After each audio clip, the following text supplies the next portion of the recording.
Azərbaycan yiğitləri bu işler meydana.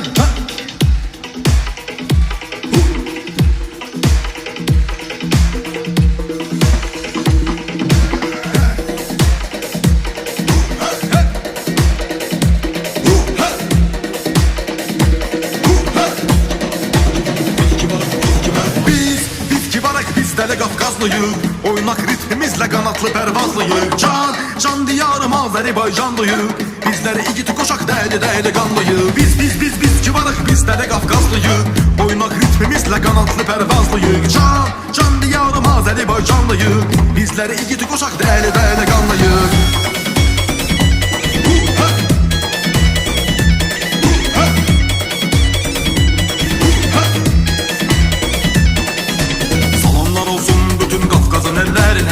Eşq olsun bütün igid ərənlərinə, xalqlara, toplumlara, cəmi millətlərinə.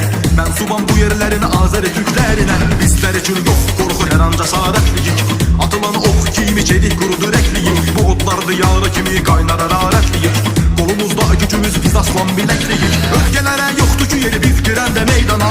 Qafqazlı gənclərin rəqsi sanki fırtına. Səs dağlarıq cahana, bu dünyaya hər yana.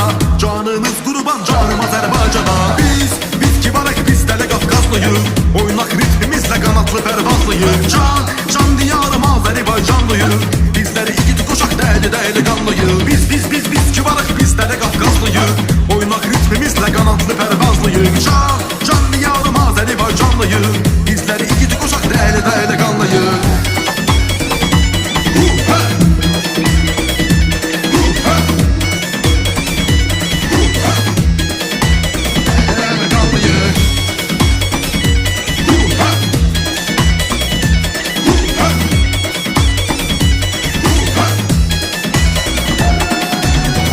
Tarixlər boyunca qoymuşuq biz Qafqaza, qara tufanlar çöktürməz diz Qafqaza.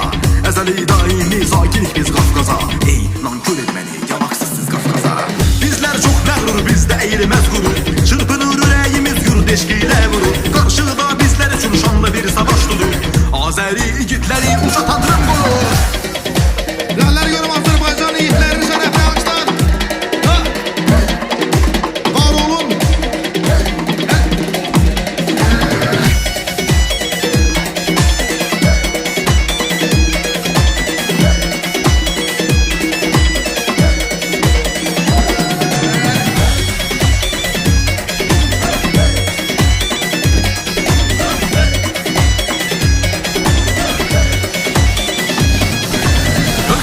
Yoxdur ki yeri biz girəndə meydana. Qafqazlı gənclərin rəqsi sanki fırtına. Səs dağlarıq cahana, bu dünyaya hər yana. Canımız qurban, canım Azərbaycana.